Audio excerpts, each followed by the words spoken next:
नमस्कार F&O junction में आपका स्वागत है। मैं हूं डिम्पी कालरा। तो पूरा आधा घंटा हमने डेडिकेटेड किया है डेरिवेटिव्स यानी कि वायदा बाजार के उन सभी शेयर्स के लिए जिनमें आज मोमेंटम है। कोशिश करेंगे हम इंडेक्स का व्यू भी आपकी स्क्रीन पर लेके आए, निफ्टी और बैंक निफ्टी पे क्या ट्रेड होना चाहिए। कार्यक्रम की शुरुआत हमेशा की तरह 5 बड़ी बातों से होती है। आज भी बड़ी बातें हम सबसे पहले रखेंगे, फिर अजीत मिश्रा जो कि आज के हमारे मेहमान हैं आपको बताएंगे कि अब क्या करना चाहिए बाजार के अंदर। एक एक करके वो सारी बातें आपकी स्क्रीन पर आएंगे, लेकिन ठीक उससे पहले निफ्टी फ्यूचर्स और बैंक निफ्टी के फ्यूचर्स की प्लेट आपकी स्क्रीन पर है। इससे आपको साफ पता लगेगा कि मार्केट कितना डल है आज। एक तो रिलायंस इंडस्ट्रीज़ ने थोड़ा प्रेशर बना रखा है, दूसरा जो और सेगमेंट काम कर भी रहे हैं उनमें इतनी ताकत नहीं कि बाजार को थोड़ा ऊपर ले आए। बैंक निफ्टी के अंदर आप थोड़ी बहुत शॉर्ट कवरिंग देख पा रहे होंगे। यहाँ पे ओपन इंटरेस्ट चेंज दिखता है ना, वहाँ पे आप -3% देख रहे होंगे। डैट मीन्स कुछ मंदी के सौदे कटे हैं तो बाजार ऊपर आया, जो कि 1/4% यानी कि 25% के आसपास है। अब आप प्रीमियम्स देख पा रहे होंगे, ये प्रीमियम थोड़ा कम हुआ, इसलिए फ्यूचर्स के अंदर जिनकी पोजीशंस हैं उनको कोई खास बड़ा फ़ायदा नहीं हो रहा होगा। ये सिर्फ स्पॉट से चेक हो रहा है, क्योंकि पहले का प्रीमियम था, अब करीब 70 पॉइंट का प्रीमियम रह गया। ये सारी बातें हमने नोटिस आपको इसलिए करवा रहे हैं क्योंकि ट्रेड के लिए बहुत ज़रूरी है। अब हम थोड़ा आगे बढ़ते हैं। अब बड़ी बातें आपकी स्क्रीन पर आएंगी, एक एक करके जरा बड़ी बातें फटाफट से चेक कर लेते हैं, फिर अजीत सर से कनेक्ट करेंगे और उनसे समझेंगे कि क्या करना चाहिए। पहले आते हैं निफ्टी पर। तो निफ्टी के अंदर अगर आप देखेंगे तो 19,300 को अच्छे से बचाने की फिराक में है और बचा भी लिया है। अभी तक तो करीब 70 पॉइंट ऊपर चल रहा है निफ्टी, बिना रिलायंस की हेल्प के। ये बात नोटिस करनी है और बताने लायक है, इसलिए हम बता रहे हैं। दूसरी बात है निफ्टी बैंक में 44,000 का वापस से लेवल आ गया स्पॉट में, और 12 में से 7 शेयर तेज़ हैं आज। एक्चुअली में देखा जाए तो बैंकिंग काउंटर्स का योगदान वापस से अच्छा आया है और इसे 44,000 के ऊपर लेके आया, यानी कि 43,800 अब पक्के वाला सपोर्ट बन रहा है। ये इसकी गारंटी दे रहा है। सरकारी बैंक मीडिया को छोड़कर सभी इंडेक्स अब हरे निशान में आपको दिख रहे हैं। पीएसयूज बैंक के अंदर टिपिकली थोड़ी प्रॉफिट बुकिंग है, इसलिए हमने सुबह भी आपको बात बताई थी कि बैंक निफ्टी और सभी बैंक्स को अब एक साथ मत देखो। 3 शेयर प्लस बैंक निफ्टी देखो और फिर सभी शेयर अलग से देखो। जियो फाइनेंशियल की आज लिस्टिंग के बाद रिलायंस इंडस्ट्रीज पर दबाव है, लिस्टिंग उतनी अच्छी नहीं हुई। मार्केट एक्सपेक्ट कर रहा था कि शायद 10-1% ऊपर खोलेगा, लेकिन ऐसा हुआ नहीं और मार्केट में वो रेट से भी कम रेट हैं और बाकायदा 5% का लोअर फ्रीज है, जहां पर आज आप ट्रेड होता हुआ इस शेयर को देख पा रहे हैं। इंडिया विक्स में 12 के ऊपर आके कामकाज कर रहा है। हमने आपको बताया ये एक मेक ब्रेक वाली कंडीशन पे आके खड़ा हुआ है, पार होगा तो बहुत ज़बरदस्त चलेगा, अच्छे से आपको दिखेगा भी। हम भी आपको चार्ट के ज़रिए भी निफ्टी का चार्ट भी दिखाएंगे और इंडिया विक्स भी दिखाएंगे वापस से, ताकि आप उसका थोड़ा आंकलन लगा पाएँ, आपको भी आइडिया लग जाए कि अच्छा ये किस जगह पर हम आके खड़े हुए हैं। अब अजीत सर से जुड़ने का भी समय आ गया है। एक बार मैं उनसे जुड़ूं, उनसे पूछूं कि निफ्टी और बैंक निफ्टी पे क्या करना चाहिए। एक बार अगर आप निफ्टी का चार्ट जो हमने स्क्रीन पे ड्रॉ कर रखा है आप उसको एक बार दिखा दीजिए, तो आपको पता लगेगा कि क्यों हम ये कह रहे हैं कि हफ्ता बहुत ही डिसाइडिंग वाला है। इस वजह इसकी आपको इस चार्ट के अंदर दिख जाएगी। अब आप उस जगह पर आ गए हो, आप मेक ब्रेक करने की स्थिति में हो। अब ये देखिए, ये डाउनवर्ड स्लोपिंग लाइन है, ये रेजिस्टेंस का काम कर रही है और ये बिल्कुल स्ट्रेट लाइन है जो कि 19,300 पे खिंची हुई है, ये एक सपोर्ट का काम कर रही है। इससे पहले तक आप बड़े फेज़ में थे तो आपके स्विंग का एरिया बढ़ जाता था, अब आपके पास स्विंग का एरिया धीरे धीरे करके कम हो रहा है। अब आप या तो ब्रेक आउट करेंगे या तो ब्रेक डाउन करेंगे, इसकी प्रोबेबिलिटी हाई है। ये फेक भी हो सकता है, इसलिए एक दिन इसको देना होगा। तो इसलिए अब आप प्रिपेयर रहिएगा, क्योंकि आपकी फनल काफ़ी हद तक नैरो और काफ़ी छोटी हो चुकी है और उम्मीद है कि अब ब्रेकआउट या ब्रेकडाउन इसमें से ज़रूर होगा। हम एक काम आपके लिए और कर देते हैं, एक बार इंडिया विक्स भी आपको दिखा देते हैं। एक्चुअली में इंडिया विक्स के साथ इसका कनेक्शन है, इसलिए आपको दिखाना ज़रूरी है। एक बार ज़रा आप इंडिया विक्स का चार्ट लेके आइए तो आपको दिखेगा ये इंडिया विक्स का चार्ट आपकी स्क्रीन पर है। आप देख पा रहे होंगे बिल्कुल जिस लाइन से हम बार बार टकरा के टूट जाते हैं, हम उसी लाइन पे फिर से आके खड़े हुए हैं। मैं आपको ये ग्राउंड हमने जहाँ पे बना रखा वहीं पे है। इसके ऊपर गया तो आप ब्रेक डाउन करेंगे, इससे वहीं से वापस हम नीचे आ गए और करीब 10-10:30 तक आ गए तो आप ब्रेक आउट करेंगे। तो निफ्टी के साथ साथ इंडिया विक्स को भी लगा के रखिए, ये बहुत ही क्रिटिकल एरिया पे इस समय आके कामकाज कर रहा है। इससे पहले आपने इसको भी डाउनवर्ड स्लांटिंग देखा और ये तब से टूट रही है इंडिया विक्स, लगता लगातार इसके उलट बाजार लगातार बढ़ रहे हैं। अब अजीत सर से कनेक्ट करते हैं, उनसे ज़रा समझते हैं। अजीत सर, हम एक ऐसी जगह पर आके खड़े हुए हैं कि जहाँ पे निफ्टी और बैंक निफ्टी की इंपॉर्टेंस बहुत ज़्यादा है, कोई बड़ा मूव आने की तैयारी है, क्योंकि इस छोटे दायरे में ट्रेड करते हुए, करीब 100-200 पॉइंट के दायरे में ट्रेड करते हुए काफ़ी समय हो गया है। अभी ब्रेकआउट और ब्रेकडाउन होने के चांसेस कितने, एक तो ये बताइएगा, और किस तरफ होने की प्रोबेबिलिटी है ये भी बताइएगा। या गुड आफ्टरनून डिम्पी। तो डिम्पी देखिए, दो चीजें हैं यहाँ पर। 4 हफ्ते हो चुके हैं हमें मार्केट में, देख रहे हैं प्रॉफिट टेकिंग कंटिन्यू होते हुए। लास्ट वीक भी करीब आधे% के कट आपने देखे बनते हुए। 50 EMA को हम 2 बार टेस्ट कर चुके हैं। निफ्टी बैंकिंग में आप 100 EMA के पास ट्रेड कर रहे हैं। तो कहीं ना कहीं मुझे लगता है कि जैसा आप बता रहे हैं कि एक मूव की पॉसिबिलिटी है, वो है। बट अभी तक मेरे हिसाब से, जब तक कि अलाइनमेंट नहीं होता है दोनों में, निफ्टी और बैंकिंग में, तब तक कहना थोड़ा सा मुश्किल होगा। तो जैसे कि मैं अगर देख रहा हूँ कि निफ्टी में अगर रिकवरी आती है, तो जो आपका 20 EMA है वो रेजिस्टेंस की तरह एक्ट करेगा, जो कि करीब अभी 19,500 के पास अभी ये कर रहा है। तो यहाँ पे मेरा रिस्क टू रिवॉर्ड फेवरेबल नहीं है अगर मैं कुछ लॉन्ग इनिशिएट करता हूँ। डेफिनेटली जिस तरीके से टोन हमारा है और ग्लोबल मार्केट की तरफ से इंडिकेशन है, तो रीबाउंड पे आपको शॉर्टिंग प्रेशर या सेलिंग प्रेशर दोबारा से रीइमर्ज होते हुए दिखेगा, इसकी पॉसिबिलिटी है। But at the same time जो बैंकिंग है वो इंडिकेट कर रहा है कि कहीं ना कहीं थोड़ा सा रिस्पाइट रहेगा। तो शायद जो अंडर परफॉर्मेंस काफी टाइम से चलती आ रही थी बैंकिंग की, वो थोड़ी सी कम होगी, और शायद बैंकिंग आपको थोड़ा रिस्पाइट देगा। तो इन दोनों ही इंडाइसेस में मेरे हिसाब से निफ्टी को अवॉइड करना चाहिए। बैंकिंग को आप देख सकते हैं थ्रू कॉल ऑप्शन। तो 44,100 वाली कॉल 24 अगस्त वाली करीब 156 के अराउंड ट्रेड कर रही है। इसको आप 90 रुपए के स्टॉप लॉस के साथ 250 रुपए तक के टारगेट्स के लिए अटेम्प्ट कर सकते हैं। ठीक है, एक बार सर वापस से उस कॉल के रेट बता दीजिए जिस कॉल के भी आप प्लस करने की बात कर रहे हैं। 24 अगस्त 44,100 की कॉल, जो कि करीब अभी 160 के अराउंड ट्रेड कर रही है। इसको 90 के स्टॉप लॉस के साथ 250 तक के टारगेट्स के लिए। ठीक है, 250 का इसके अंदर टारगेट है, 90 का एक स्टॉप लॉस है, 24 अगस्त वाली कॉल है, 44,100 की स्ट्राइक है। तो आप ये कह रहे हैं कि बैंक निफ्टी के अंदर थोड़ा उबाल लगता है, ये ऑलमोस्ट एट द मनी जैसी कॉल ही है। आप इसमें एक बार ट्रेड देखना चाहें तो रिस्क रिवॉर्ड थोड़ा जस्टिफाई करके चलिएगा अपना। 160 रुपये पे प्लस करने के रिकमेंडेशन है, तो वहाँ से 250 का टारगेट है, 90 रुपये का स्टॉप लॉस है। एक और बात, बैंक निफ्टी वैसे अगर आप ट्रेड करेंगे तो 15 और 25 के अलग अलग लॉट पे है। हाँ, तो ऑप्शंस के अंदर अलग और वैसे आपको अलग दिखेगा। बट आप फिर भी इसके अंदर एक ट्रेड बनाना चाहें तो बन जाएगा आपके लिए।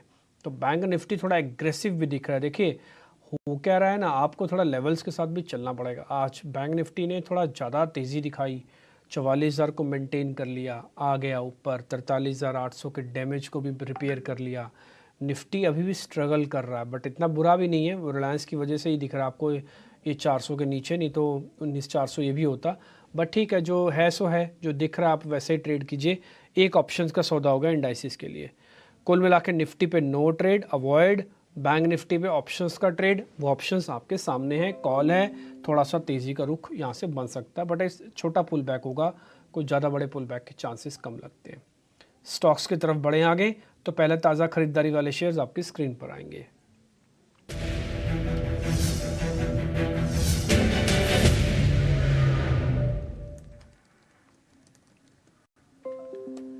आज जो दो शेयर हमने ताज़ा खरीदारी में देखे हैं, एक तो बजाज फिनसर्व है और दूसरा शेयर है हिंडाल्को। करीब 2% ये शेयर तेज़ हैं। बजाज फिनसर्व या फाइनेंस, दोनों को आप जियो फाइनेंस से भी कनेक्ट कर सकते हैं। आज जियो के अंदर जैसे शुरुआती झटका लगा कि वो नहीं चल रहा, वो लोअर सर्किट पे पहुंच गया, रुक गया, जिस प्राइस पे डीमर्ज हुआ था उसके नीचे वो दिखने लगा। आप देखेंगे उतने ही समय के बाद वो चला। 10 बजे लिस्टिंग होती है, 10, 10, 10, 20, 30 तक फाइनल हो गया था। आप इसके प्राइस देख लो बजाज फिनसर्व के, 10:30 पे ही डॉट इसने चलना शुरू किया और इंट्राडे हाई पे आ गया। क्या ये और तेज़ी लेके आएगा, ये समझना बहुत ज़रूरी है। और क्या जियो फाइनेंशियल और नीचे जाएगा, क्योंकि उसकी हाल की लिस्टिंग है इसलिए हम जियो फाइनेंशियल्स को छोड़ देते हैं, फ्यूचर्स अवेलेबल भी नहीं है। बजाज फिनसर्व के बारे में पता कर लेते हैं। सर एक बार ज़रा देखना बजाज फिनसर्व का चार्ट आपको कितना ठीक दिख रहा है। मैंने सिर्फ एक कंपटीशन वाला एंगल रखा बस, इसके अलावा और कुछ नहीं। इस स्टॉक में ऑलमोस्ट काफी टाइम हो चुका है एक ब्रॉडर कंसोलिडेशन में ट्रेड करते हुए। अभी हाल फिलहाल में जो एक रिकवरी आई थी, जो करीब 1200 से 1700 तक के प्लस जोन तक करीब करीब स्टॉक को लेके गई थी।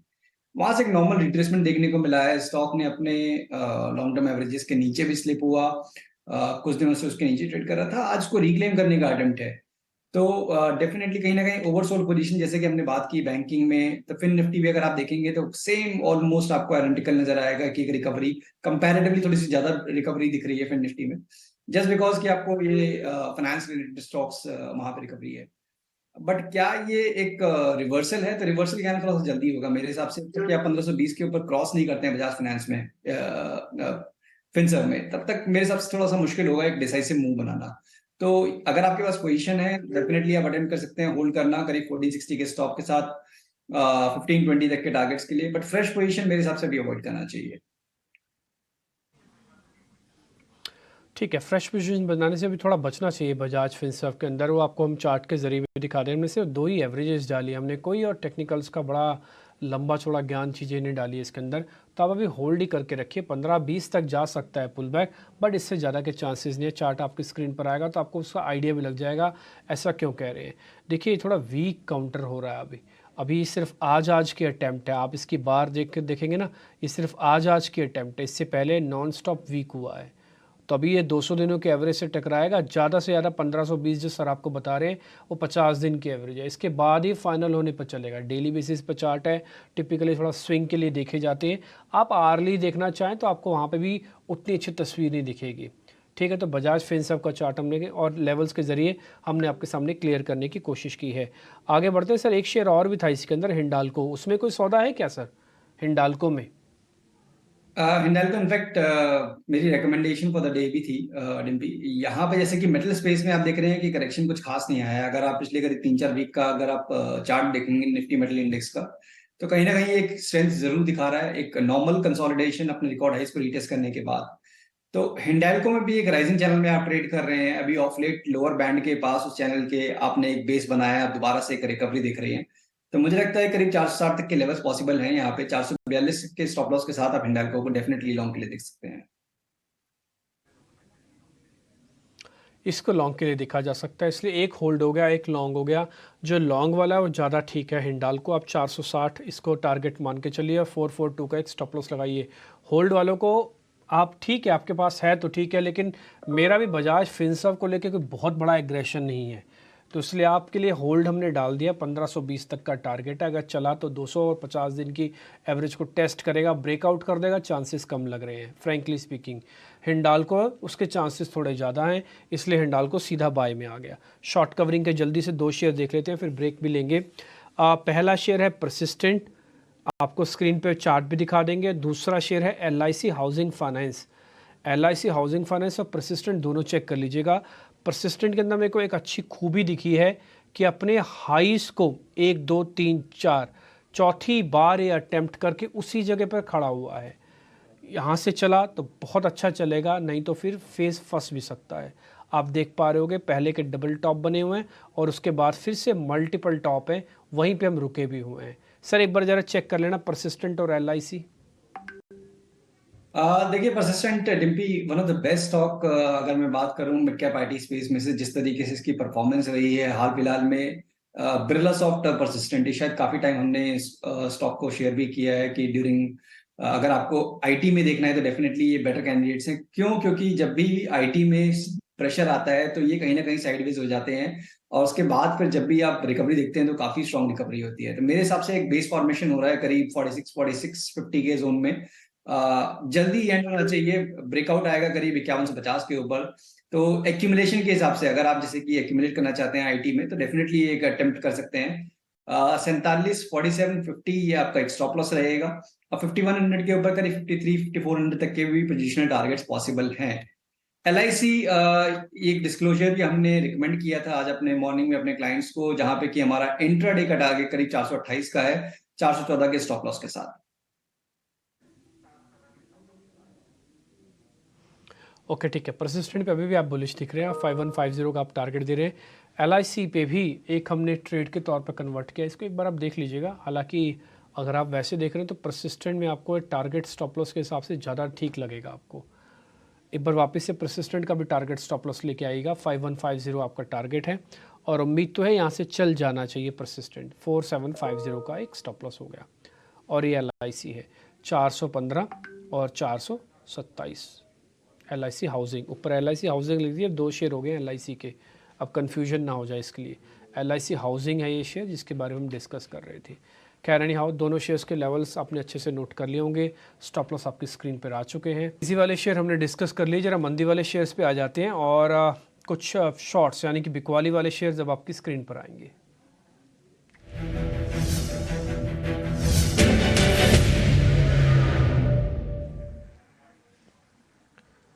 आज लिस्ट में एक ऐसा शेयर है जिसकी बदौलत मार्केट में काफ़ी उतार चढ़ाव होता है, उसका नाम है रिलायंस इंडस्ट्रीज़। ये शॉर्ट की कैटेगरी में आज आ गया है और बैक टू बैक 2-3 दिन से टूट भी रहा है, 2500 के नीचे चला गया, दिक्कत बढ़ भी सकती है। हालांकि है ये पोर्टफोलियो का शेयर, बट जिनको स्विंग ट्रेड का मजा लेना उनके लिए भी ऐसा नहीं कि ख़राब शेयर है ये। रिलायंस को शॉर्ट करके भी पैसे बन सकते हैं। एक इंडियन होटल्स हो रहा है जो भी फिलहाल अपनी गिरावट को थोड़ा ख़त्म कर रहा है, सिर्फ ₹1 ही नीचे रह गया है। सर ज़रा दोनों शेयर्स को चेक कर लेंगे, इंडियन होटल और रिलायंस इंडस्ट्रीज। तो देखिए डिम्पी, रिलायंस मैं कहूंगा थोड़ा सा अभी वेट एंड वॉच की सिचुएशन है, कंसिडरिंग कि स्टॉक ने अपने जो रिकॉर्ड हाइज को रीटेस्ट किया था in the month of July, उसके बाद से काफी छोटी सी रेंज में बेसिकली फंसा हुआ है, 2450 से लेकर 2570। तो अभी आप मिडिल ऑफ द रेंज है, मेरे हिसाब से आप 2480 के नीचे अगर आप शॉर्ट करेंगे तो कंफर्मेशन ज्यादा होगा कि जब उस केस में आपको करीब 2370 2350 तक के लेवल्स पॉसिबली शायद नजर आए। अदरवाइज ये आपको कहीं रेंज में ही नजर आएगा स्टॉक में, कोई खास अभी मूव नहीं देख रहा हूँ। इंडियन होटल में कहीं ना कहीं थोड़ा सा डेफिनेटली दिख रहा है प्रॉफिट टेकिंग का टोन, बट अभी तक ट्रेंड इसमें रिवर्स नहीं हुआ है। आप लोअर बैंड के पास हैं, करीब 378 से लेकर 400 का एक लोअर बैंड रेंज बेसिकली इसमें ट्रेड कर रहा है, इसके लोअर बैंड के पास अभी ये ट्रेड कर रहा है। तो यहाँ पे पॉसिबिलिटी डेफिनेटली बनती है कि एक प्रॉफिट टेकिंग का फेज जो कि स्टॉक को करीब 365 360 तक के लेवल्स भी ले आए, तो यहाँ पे आप शॉर्ट अटेंड कर सकते हैं 387 के स्टॉप लॉस के साथ। ओके ठीक है, हम इंडियन होल्डर्स का एक बार चार्ट भी आपकी स्क्रीन पे लेके आते हैं। रिलायंस में देखिए शॉर्ट करना इसलिए भी थोड़ा खतरनाक है क्योंकि भी वो वेट एंड वॉच वाली कंडीशन पे है, और दूसरा क्या है, थोड़ा न्यूज़ फ्लो भी आ रहा है। जिस समय न्यूज़ फ्लो आ रहा हो ना उस समय थोड़ा रुक जाना चाहिए। लेकिन इंडियन होटल्स का ये लेवल्स आपकी स्क्रीन पर आ गए, शॉर्ट अपॉर्चुनिटी बनती है। मैं आपको ना इसका सिर्फ आर्ली चार्ट दिखाता हूँ, आपको इसी से आइडिया लग जाएगा। देखिए एक लंबे कंसोलिडेशन से शेयर वापस बाहर जा रहा है नीचे की तरफ, इसका एक लंबा कंसोलिडेशन है, ये वाला पूरा पैटर्न आप देख पा रहे हैं, लंबा कंसोलिडेशन है इसका, और अभी शेयर इसके थोड़ा नीचे जाता हुआ दिख रहा है आपको। लग रहा है कि ब्रेक डाउन कर देगा ये, अगर इस लेवल को ब्रेक कर देता है जिस पे आज ये ट्रेड कर रहा है, यानी कि आज की थोड़ा सा और नीचे क्लोजिंग दे दे, एक वीक कैंडिडेट में कन्वर्ट हो जाएगा। लेवल्स आप अच्छे से नोट कर लीजिए। अब स्टॉप लॉसेस टारगेट आपको पहली बार अब फिर से स्क्रीन पर दिख जाएंगे। अजीत सर आपके ट्रेडिंग कॉल्स क्या हैं पहले ये बता दीजिए, फिर कुछ समय बचेगा तो आगे और कुछ और शेयर पूछेंगे। बिल्कुल निम्बित, देखिए इंडिया जैसे हमने शेयर किया था कि मेटल स्पेस में आपको तेजी दिख सकती है यहाँ पे आने वाले टाइम में, तो करीब 442 के स्टॉप के साथ 460 के तक के टारगेट्स के लिए हिंडाल को आप ऐड कर सकते हैं। साथ ही साथ HDFC लाइफ, इनफैक्ट दोनों ही life insurance counter ICICI Pru और HDFC लाइफ काफी अच्छी करेक्शन के बाद मेरे हिसाब से एक ब्रॉडनिंग फॉर्मेशन के जो अपर बैंड है जहां से एक ब्रेकआउट आया था HDFC लाइफ में, उन लेवल के पास ये ट्रेड कर रहा है। तो मुझे लगता है कि एक अच्छा रिबाउंड पॉसिबिलिटी यहाँ पे देखने को मिल सकती है। 621 का एक स्टॉप लॉस मेंटेन करें 645 तक के टारगेट्स के लिए। ठीक है, HDFC लाइफ और तो कोई शेयर नहीं है सर? HDFC लाइफ को जोड़ें और एक ऑप्शंस का आपने दिया था बैंक निफ्टी और हिंडाल्को और हिंडाल्को, ठीक है डन सर।